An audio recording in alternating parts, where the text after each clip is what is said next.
اب میں آپ سے عرض کرتا ہوں کہ وجوب عقلی میں اور اس میں کیا فرق واقع ہو جاتے ہیں. ہم یہ کہتے ہیں کہ تمام انسان فانی ہے. ظاہر ہے کہ یہ مشاہدے کی چیز تجربے میں آ چکی ہے. اس کے بعد صغرا بیان کرتے ہیں, زید انسان ہے, یہ بھی بالکل مشاہدے کی چیز.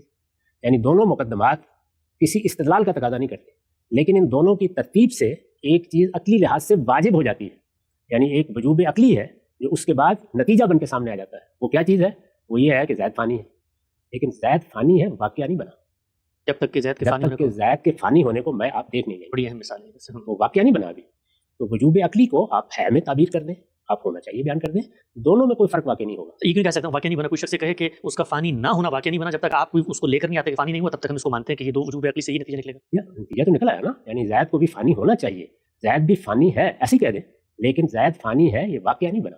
تو واقعے کا اور وجوب عقلی کا فرق بیان کرنے کے لیے جب عام لوگوں کو آپ سمجھانا چاہیں گے تو اسی طرح سمجھائیں گے کہ ہمارے عقلی استدلال کا آخری مقام کیا ہے؟ ہونا چاہیے.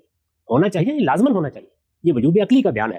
اس کو اس طرح بھی بیان کر سکتے ہیں کہ ہے زید فانی ہے, لیکن یہ بیان واقعہ نہیں ہوا. تو آپ ہے کہیں یا ہونا چاہیے کہیں, نتیجے میں کوئی فرق واقع نہیں ہوگا.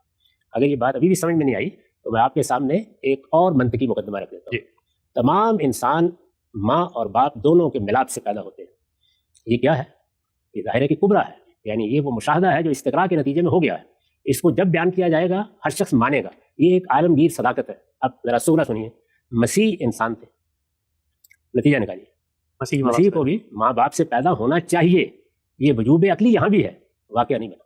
کیونکہ نہیں ہوا, ایسا نہیں ہوا, جانتے ہیں کہ نہیں ہوا. تو یہ فرق سمجھانے کے لیے میں نے عرض کیا تھا کہ جو چیز عقل واجب کرتی ہے اس کو عام آدمی اسی طرح سمجھے گا کہ اسے کہا جائے کہ تمہیں عقلی استدلال ہونا چاہیے تک پہنچاتا ہے. ہم جب دیکھتے ہیں کہ دھواں اٹھ رہا ہے تو ہم عقلی استدلال کرتے ہیں اور یہ کہہ سکتے ہیں کہ وہاں آگ جل رہی ہے, لیکن صحیح علمی طریقہ یہ ہوگا کہ ہم یہ کہیں کہ وہاں آگ ہونی چاہیے.